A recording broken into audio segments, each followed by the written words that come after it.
Well, just want to say, first of all, thank you guys for coming. I know I hadn't seen you guys in a long time, but I am extremely happy by being back here. Today was a wonderful day to get an opportunity to coach my team, who I missed so much during these past 2 weeks. But before I begin, I just truly want to give a shout out. I want to give a shout out to our coaches. Coach Phil Martelly, Sadie Washington, Howard Isley, and all the support staff too. Jay Smith, Chris Hunter, Jerron Simmons, Colin, everyone that, and I can't forget that, our managers too.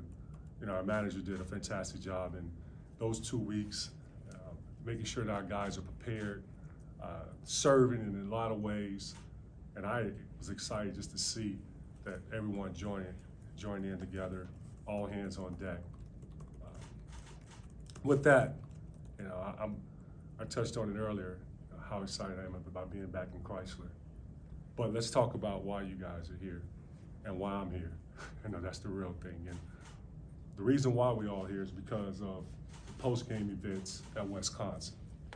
And so with that, I can come with 1,000 excuses, but I'm not. I take full ownership for my actions. I can talk about the timeout. We can discuss the pull on the arm. We can talk about the words we exchanged with coaches. But all that will be excuses.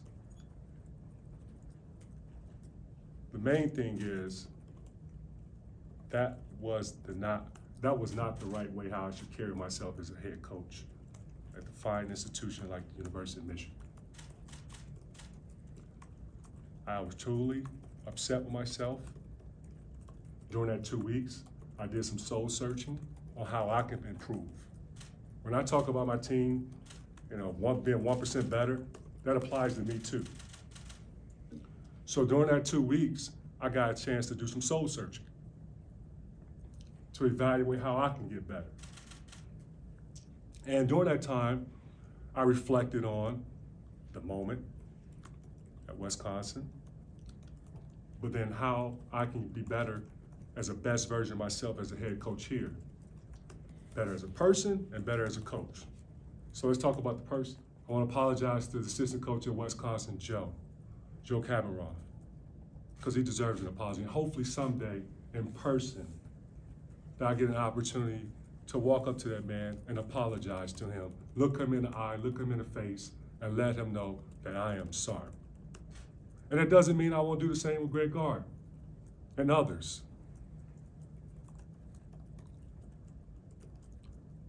I will continue to grow. I'm not going to be perfect. I know there's going to be a big microscope on me every time that I coach. What are my emotions like? How am I communicating with my players? I would tell you this. I know I'm not a perfect person. And with the mistake that I made, I would try to improve. But there was growth, and I've learned during the process, and I will continue to keep learning. So I thank you guys again for being here today. But know this, I am not a perfect person. If you guys have any questions, please. Go ahead, Larry.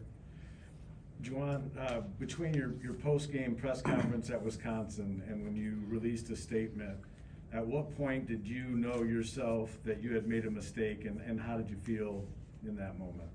I care. I have a heart, and I knew when I got back on the bus that I was upset with how I conducted myself during that moment at the press conference. From what I said wasn't from the heart. And as you know, the next day, after reflecting and thinking about it, that statement that I made came from the heart, and that's what I meant to say, and I apologize for my actions. James? Juwan, you said you hope you get the chance to apologize in person. I guess over these last 2 weeks, did you reach out to Joe maybe? No, I have not.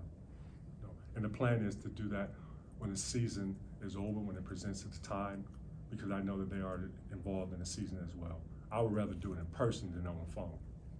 and I know there was no guarantee that you were going to be reinstated. Were there any conditions or stipulations you had to meet before Monday? 5-game suspension, as well as the fine from the Big Ten. Jeff? You've talked about personal growth. What did you learn about yourself during therapy and stuff? Well, how I can become the best version of myself, getting 1% better. That's what I learned a lot about myself. And I'm an extremely competitive person. John? Juwan, you mentioned the microscope that you know is going to be there. Yes, Do you sir. have any sense of how you're going to, is this going to affect you? Or are you going to be thinking about some of these things as you're coaching, et cetera? No, I'm gonna be dialed into making sure I'm preparing my players, staff, so we can go out there and compete. I'm not gonna focus on the prediction or assumption here. Dial into the competition and preparation. And then just to follow, what has it been like for you to watch your team the last couple of weeks, you know, Well, away from the team? it's been tough. Like I said earlier, I take full responsibility. There's no excuses, but I got a chance to really learn and take a step back about the team, about the staff, and how I can be a better coach moving forward. Andrew? Juwan, yeah, as far as watching your own team play on TV, if you can just give some background on how that was. Did you watch at home? Did you mute the television, or did you, like you're watching film, or how did you take in the game? I watched at home, and I always have my same spot. I sit there in my office at my desk. I put on my same clothes because I'm wired that way. I'm superstitious. It's got to always be Michigan gear from head to toe. I also, during the time watching on TV, I get a chance to rewind and see and take notes on some areas of teaching moments for our players and staff.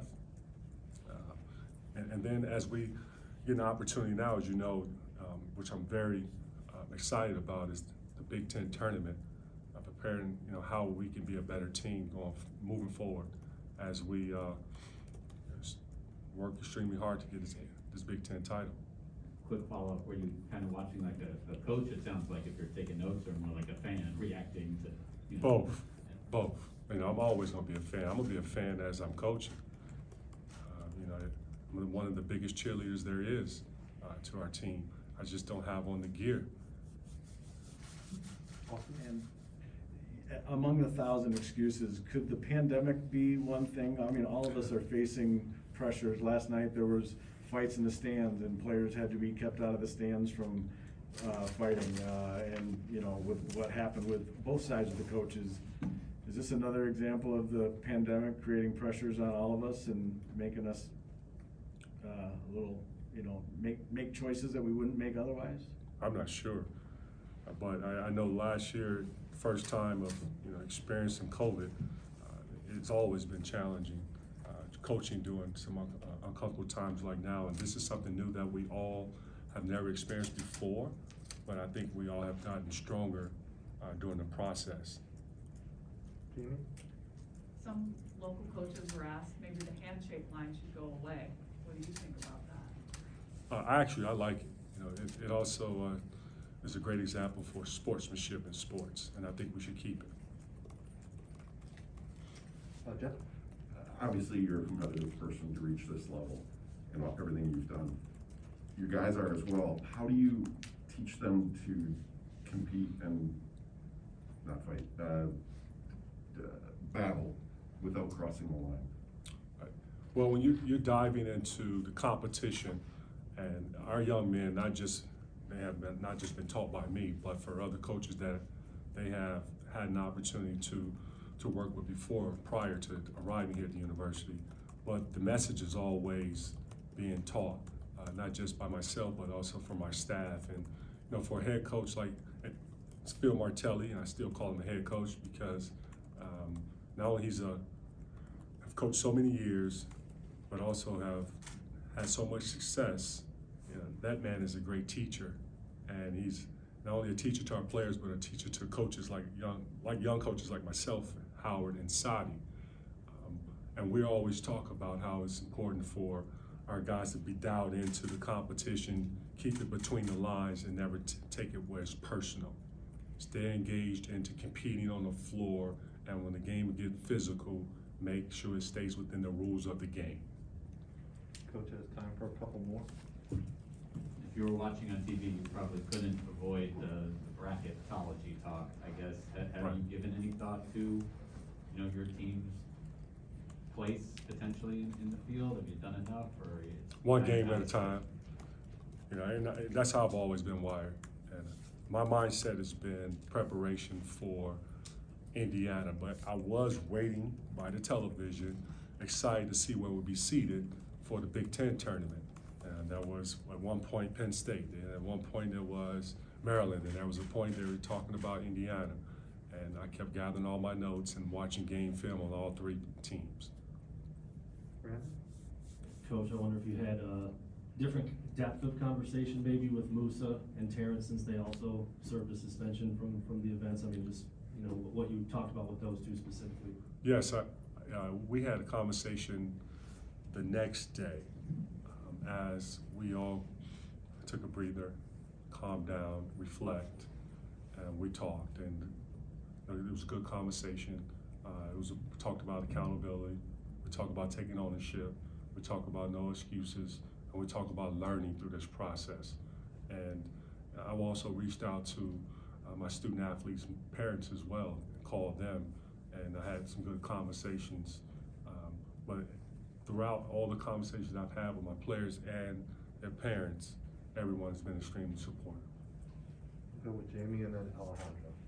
You had a moment with Jim Harbaugh over there after he had his big win. You clearly have relationships with all the coaches here. Did Michigan coaches reach out to you and give you their support? Yes, it was great to know that. You know, there's, like I stated earlier, about friends throughout, not just here at the University of Michigan, but knowing that there are coaches here at the University of Michigan, head coaches, assistant coaches, managers. They've been supportive through the process, and they know it. Gotten a chance to get to know me, know where my heart is, knowing that Coach Harbaugh, Kim, Mike Bottom, Sean, the list can goes on. I don't want to miss anyone, and others, I would say, just to keep it safe. We've had conversations and text messages back and forth, but it's nothing like knowing that your Michigan family loves you, and that's what I got from it. They all love me, and I love them too. Can I ask a follow-up? Sure. It's not really related, but Phil Martelly came out here for his press conference and said, "I am not Juwan Howard." Can you tell me who Phil Martelly is and the job he did in these 5 games? I am not Phil Martelly. But I was not surprised with the job that Coach Phil, Coach Howard, and Coach Sadi. Keep in mind, I'm also the one that hired them to be a part of my staff, and I took my time when it came to choosing my staff. And one of the things that I've touched on early on, and I'm not afraid to say at this moment, is I've never been a head coach before on the collegiate level. And when there's a weakness in me, I try to find the strength to make up for the weakness. And Coach Phil Martelly, not only being the experience he has, but the man, the person. And I'm getting chills right now. I get a little choked up just talking about him, because I know that he loves me, and I love him. Alejandro? John, from a team perspective, how is Hunter doing? Has he been practicing, and Yeah. what's his status for tomorrow? Today was his first practice, and we're going to monitor it. Unfortunately, he missed some last 2 practices and not feeling well, and it's sad to see for a young man who wanted to play in the Ohio State game, and your health is everything. And but it was inspiring to watch his teammates go out there and compete in his absence. And we've always had this mantra around here, that next man up mentality, and they stepped up for Hunter. Phil mentioned that he hoped it wouldn't spread to others. Has this spread to others, or is it just him at this point? Thank God, it's just Hunter right now. Knock on wood. Thank you, guys. Appreciate you all for coming once again. God bless you.